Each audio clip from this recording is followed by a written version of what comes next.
ISIS, I would say Al-Qaeda doesn't represent that ideology. But Saif, I would also say that, even 969, do you know who the 969 are? 969er? 969 terrorist group. No. Is it I know the 7/11... that was a terrorist attack that took place in London. No. Oh, no, okay. 969 is an extremist Buddhist group. Yeah, and that is the main extremist Buddhist group. But I would question why you don't know, because a lot of Muslims have died in Myanmar because of the 969. Have you heard, I know I mentioned RSS, have you heard of the Hindutva group? I think so, yeah. I wrote a small, I work a little bit in this domain, so yes. Yeah. Very good. When's the last time that you heard or you saw the Hindutva being covered in the mainstream media in this country? Well, no, that has not been covered. I don't watch British media, so I cannot speak for that, but I can say in general, it's not a topic that's covered. But Saif, I've been following Indian news for, I would say, the best part of half a year to a year. And I'm telling you, there's certain things that have happened in the last couple of weeks. In fact, last week, this was an issue. This happened in India, where there were protests taking place against the police. And there was somebody that was attacked, and there was a journalist who went and he stomped on the face. In Assam, in India. Yeah, still in India. So he stomped on the face of this Muslim. Yeah, and the police were there. They were very reluctantly, they kind of pulled him away. And then you could see a policeman was hugging him thereafter. You now compare this with Dylan Roof in America when he did a mass shooting. Yeah, after doing a mass shooting in the church, he went with the police and said, barefaced, "I'm hungry." And the police took him for Burger King. Yeah, the point that I'm trying to say, Saif, is there is a clear bias. Yeah, and the bias is very, very clear. Yeah, and to then say that, okay, it's Islam, I will say, look, there's extreme elements everywhere. However, I would argue, Saif, with the extreme elements in Islam, it's being facilitated. It's being facilitated by certain countries for their nefarious ends. And I agree with you. And you mentioned this point, and I agree with you that these points are not planted in by the West. I'm not going to make that fallacious reasoning. It exists there, just like it exists with any other ideology, any other faith or religion, in any other household. Like if my child watches inappropriate things.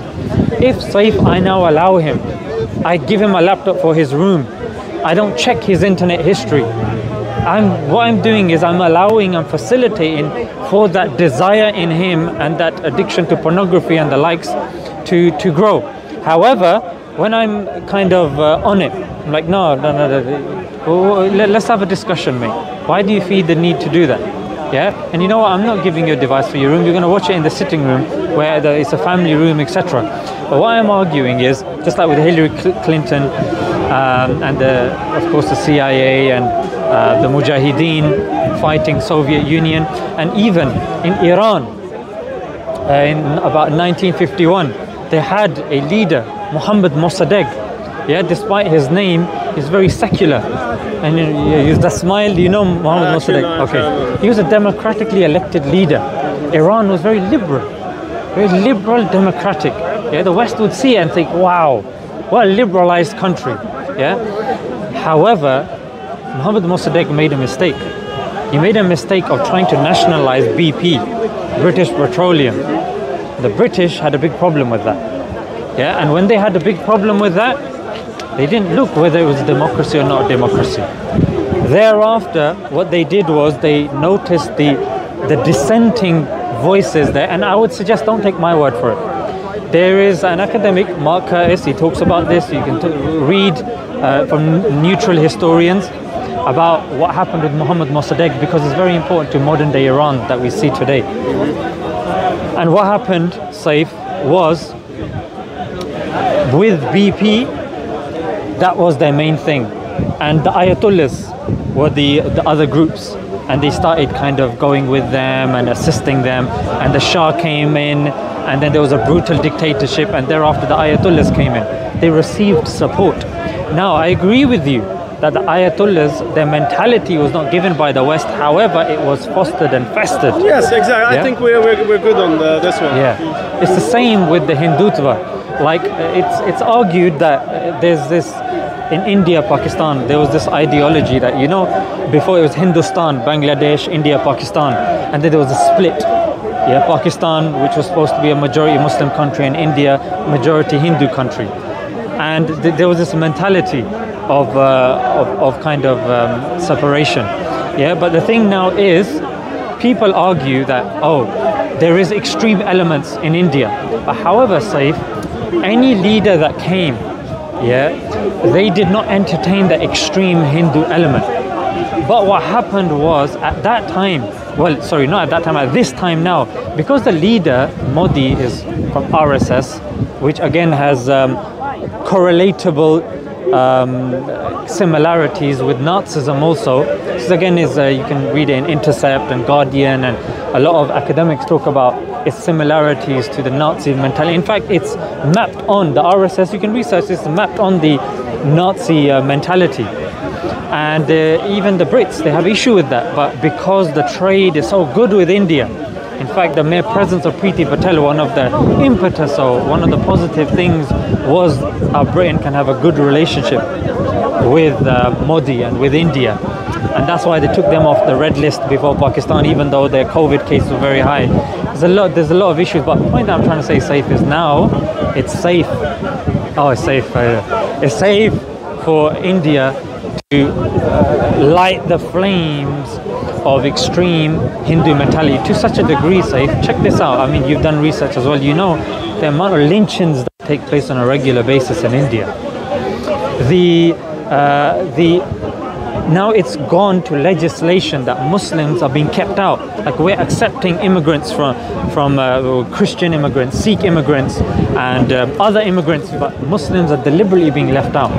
Point that I'm trying to say, Saif, I'm sure you've agreed as well, that there is, and the argument same applies with Saudi, that if Saudi was such an oppressive country and all of this, why is it that the West has been aligning itself with Saudi and has not been giving it liberating the women there, not been giving it a democracy, even though international politics, my background is in political science. International politics can be explained out of multiple theories, liberalism, Marxism, but the ones that is most relevant here is realism. Realism is all about power, all about interest, and it's how most states operate in the international context, because there's no rules, there's no laws, there's no courts really. And I agree, the Hindu government, the Modi government is not a good example of where states should be in this day and age. I agree that in Pakistan it's the same. In Pakistan it's kind of maybe a little bit of the opposite, where also other minorities are being attacked and being accused of blasphemy when they do. I've written personally a lot of articles about minorities in Pakistan being attacked and temples being sacked because of certain, I think, non-important blasphemy cases. I hope that both those countries move towards a civil state where people are equal, people are free, and people have dignity and rights despite where they. I hope so too. I really hope that is in the future. So I guess just for the viewers that are watching, I guess what I wanted to unpack was this kind of ISIS, Al-Qaeda groups, and it's good that we managed to kind of unpack this to show that there is a disjunct. There is more of an emphasis towards what Islam and Muslims are doing, and because of what is happening, and I think this is one of the points that I missed, certain leaders, certain groups are filling that void of, for example, you know, in Afghanistan, again, both of these articles you can find in the Guardian, like Afghanis that were killed, their bodies were urinated on, yeah, and then those, it was in the Guardian that soldiers, they had to, you know, there was disciplinary things going on, but this is ridiculous.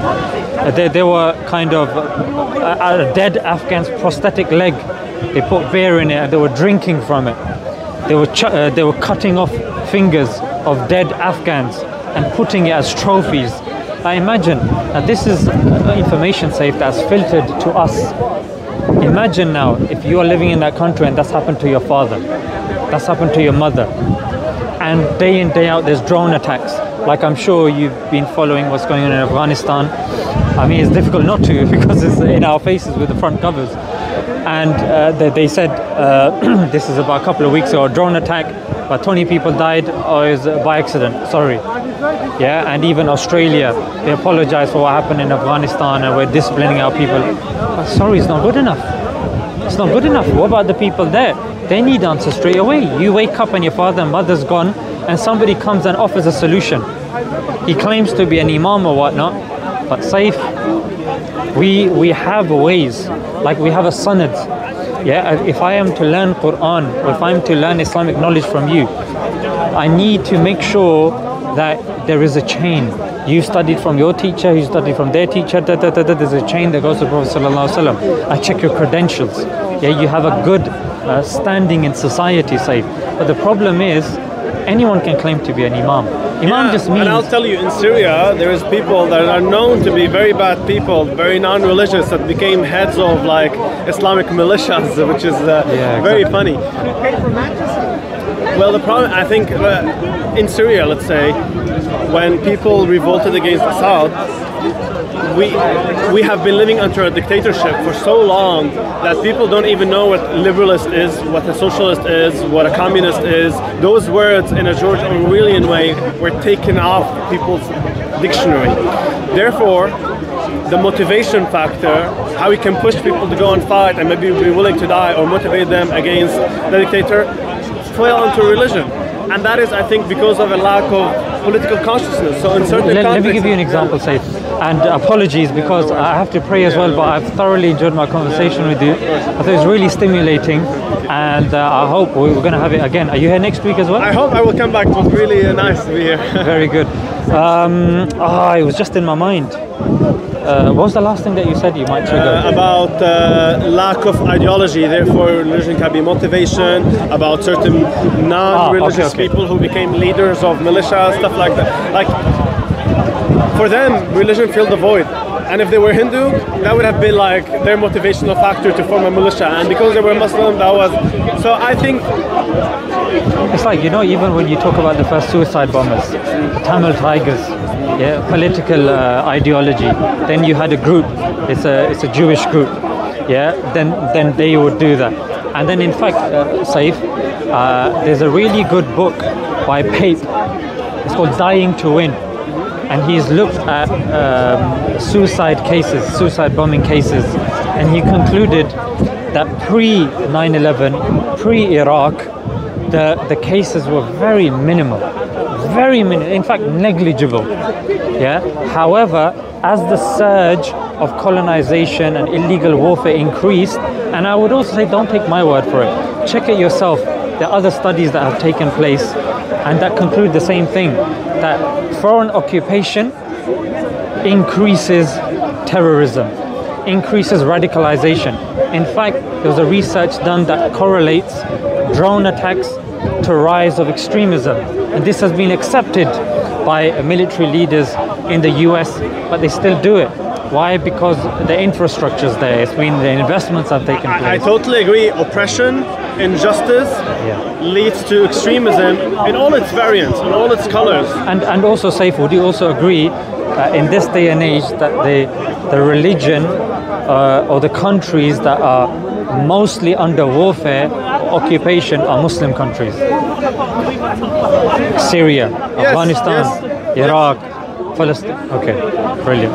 I'm not going to comment on why or where the conflict starts, but it's a big discussion, many discussions. And that's why, I mean, I've got Asr prayer and sun's coming down. Even last week I delayed it also. I'm going to pray 5 minutes and then I can come back and we can speak, but if you have to go, I can understand. I'll see my friend if we have to go. She's there.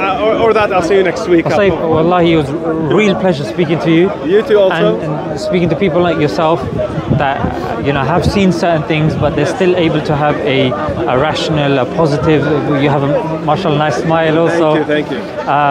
It's really needed. Yeah. And I encourage that also. And I'll be here, I'm not going to be here next week, I'll probably be here the week after, inshallah.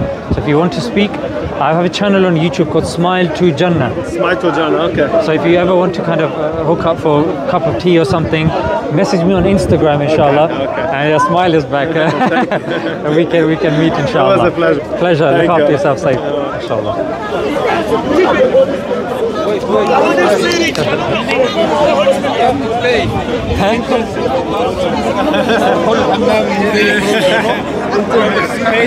Paid interview. Just go in like. Thank you for being willing to discuss with me. I live in Norway. In Norway, there is very few Arabs. There's very few Muslims generally, and I know people can be ugly on the internet. I know that what a lot of people think about.